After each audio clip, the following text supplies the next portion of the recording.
Pre-orders for Borderlands 4 just went on sale earlier this week, and lo and behold, it will not be $80. It's almost like Randy Pitchford, CEO over there at Gearbox, had to do his best groveling possible in a 557-word post to end all posts. Gearbox boss Randy Pitchford fully lays out the misunderstanding over Borderlands 4 $80 comments, which we went over, did a video on the topic, and you could kind of see what he was getting after, because it was more or less in the context of, the Switch 2 and whether or not, all games over on that console were going to be $80. It's like, yeah, it could be $80. That's kind of out of my hands on that one. But then he had to follow it up with some really stupid excuses like, and real fans would end up paying regardless of the price. And it's like, okay, that's when you've lost people. It's already that, Borderlands is kind of a cringe IP to begin with, and 3 wasn't exactly all that well received, and it was launched God damn, man, like it's been a few years since 3 came out, and the last one that people really gravitated towards was 2, and that is well over a decade at this point in time. I mean, it's not exactly a tantalizing proposition, and the most recent thing to come out of the Borderlands IP is that atrocious movie from last year.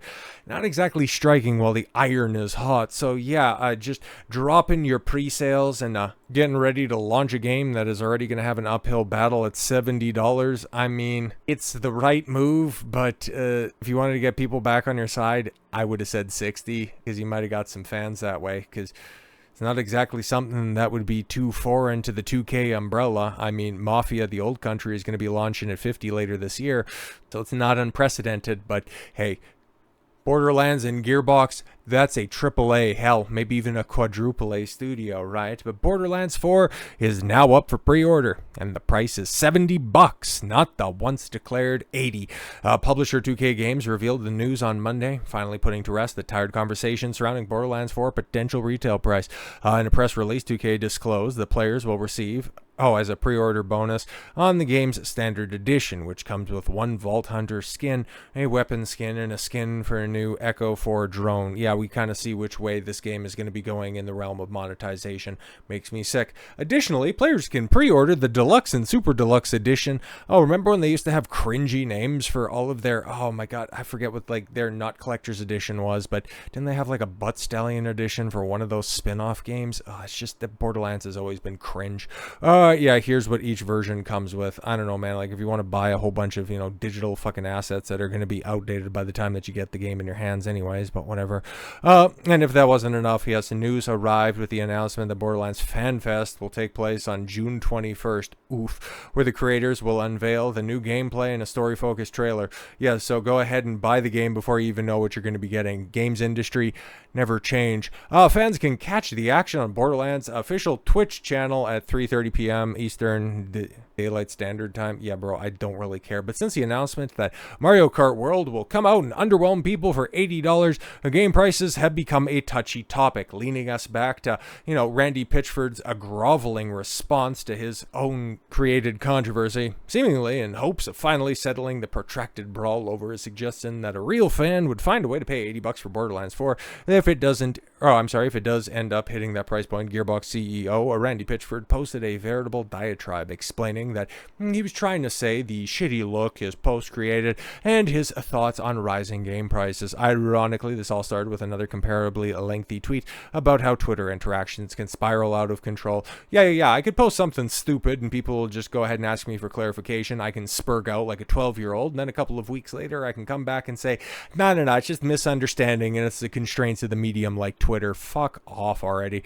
This is a guy which all you need to do is just go ahead and go Randy Pitchford and enter a year post 2010 and controversy at the end of it, and you will find something cringe and stupid this guy has done. So yes, he's not exactly foreign to being an unhinged CEO and a liability to the company, so why should this situation be any different? Yeah, Randy Pitchford put his foot in his mouth ahead of another cringe Borderlands release. What is it, a day ending in Y? But yes, I mean, thanks for playing my games and thanks for engaging with, oh, and all that. But boy, howdy, some of you really need to find some perspective and chill the F out. Yes, everybody else needs to chill out, not me, just the arbiter of chill.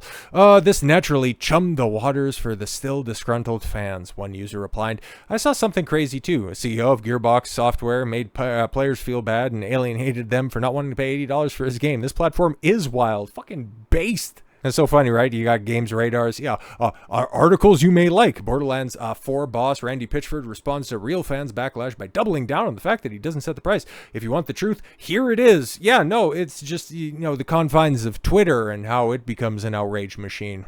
At this point, you knew he fucked up. I can only assume that Pitchford cracked his knuckles and got to writing because his response, he has some 557 words according to my Word document, is significantly more in depth than his previous apologies over the whole spat. Not going to repost the entire thing here. Yeah, probably because it's really cringe because it's Pitchford after all. But a few key points stand out. Pitchford begins with a defense of his intent, yes, with the $80 comments. I'm sorry, there was a misunderstanding. The absolute sincere truth is that I don't want anyone to pay more than they should or are comfortable with, and I always work with the intent and hope that the customer always feels that they got the better end of the deal no matter what they pay, which, yeah, in a vacuum is a good is a good comment, but again, check the source. Pitchford claims, what I was trying to do with this pricing discussion was explain that it wasn't my call how much Borderlands 4 costs. If a $10 price increase does happen, then it will be okay, and Borderlands 4 will be okay because it's a great game and there are a lot of fans who will see the value and want it. Yeah, the real fans comment was him trying to shorthand that. Right, yeah, of course. As opposed to, yeah, providing enough value and providing a quality enough experience that, yes, $80, while it is a lot of money, is in fact fair trade and is in fact giving you access to something that is far and away going to exceed anything else that you could do with that $80. It's just, yeah, I just, tried to get snarky by saying real fans will pay for it, but no, it was just shorthand. Come on. It got inflated as if I was making this big statement. No, you still made it regardless. You just are trying to downplay it. In the audience for granted. Oh, yeah, somehow people took it as him trying to take the audience for granted, which he agrees is a super shitty look, but not at all my intent and does not reflect how at all I feel. Players weren't the only ones to react to his comments in that way. Yes, Baldur's Gate 3 developer Michael Dowse called the true fan comment gross, because it suggests that buying a game is more important than making it day to day. Keeping the posting pedal pressed to the floor and moving on to the topic of $80 games in general. Pitchford says, I don't want prices to go up because I want everyone to have access to what we create. I get that business is a ting and that the market and economy are driving prices up, and sooner or later we're going to have to all adapt to that, so that the creative engine can make at least as much as it spends to provide us with amazing content. Yeah, whatever, bro. Been peddling the same amazing content since fucking Borderlands 2. It's just all been incremental derivations from that formula because, yeah, I've been seeing Mad Moxie cosplays at fucking cons for, well over a decade at this point in time. But hey, man, there's probably going to be simps out there after they're done gooning out to Stellar Blade that'll come over and go, oh, you guys should support Borderlands 4 because, hey, at least, the Mad Moxie still has her cans out. She's wearing a corset like a real woman. I support games because they have real women in them. I'm a good ally. I'm not like those guys that, hate all women, okay? See, I support games, or I support a movie that has women in it, therefore I'm a good guy. Like, shut the fuck up and have your own internal mental point of origin, for fuck's sake. Make me sick. So yeah, talking about the inevitability of an $80 game, Nintendo's famous for holding on to high prices. Yeah, Mario Kart World justifies its $80 for being so rich. Yeah, even though people who bought the game and have played it on launch are like, yeah, fine, it's lacking in content. There's no 200cc. The tracks are kind of pathetic, and the way that you have to go from course to course is very annoying, and the open world is very lacking in content. But no, it's got a lot of promise, and we're definitely not going to get milked with additional DLC coming down the line. No, it's totally worth $80 because Nintendo says it is. Yeah, Xbox launching, Outer Worlds 2 at $80, but they're doing that for a very different reason than Nintendo is, which I've detailed recently. Long story short on that one, they want everybody on Game Pass. There you go. They're trying to price themselves out of the market and becoming exclusively Netflix for gaming. some logic to the claim that rising production costs, yes, will beget rising game prices, but this argument wrongly assumes that those production costs are unavoidable. That games have to be this big and beautiful and expensive. Yes, that most players will accept that price point for so many other games magically aren't $80, which, yeah, I mean, first and foremost, just simply analyzing that statement, okay, production costs are rising and the increase in production costs are unavoidable. Why are they that high to begin with?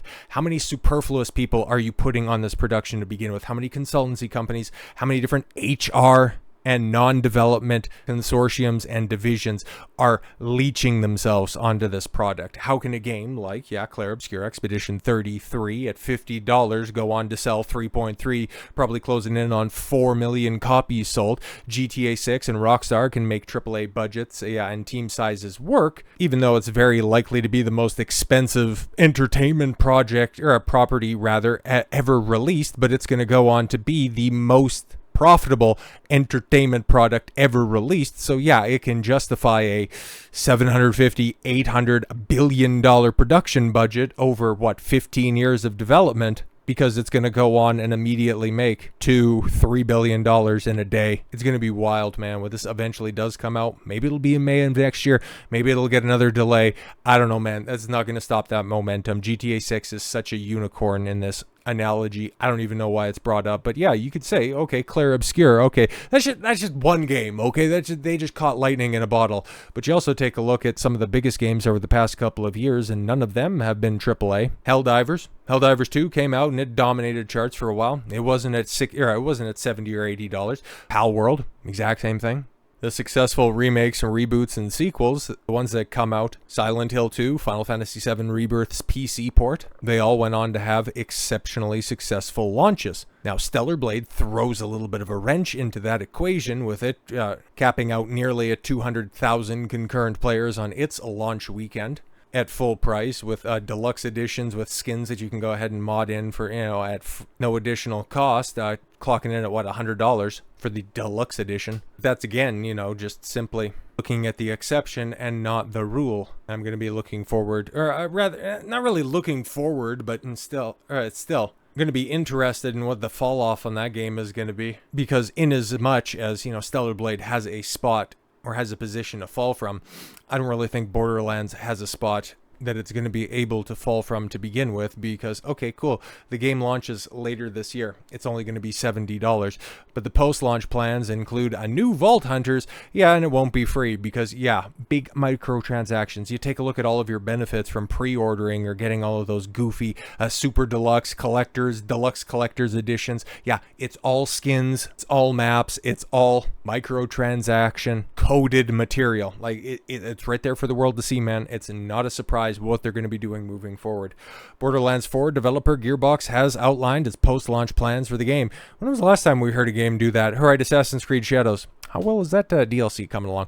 Which include a new Vault Hunters. These new additions to the roster won't be free, however.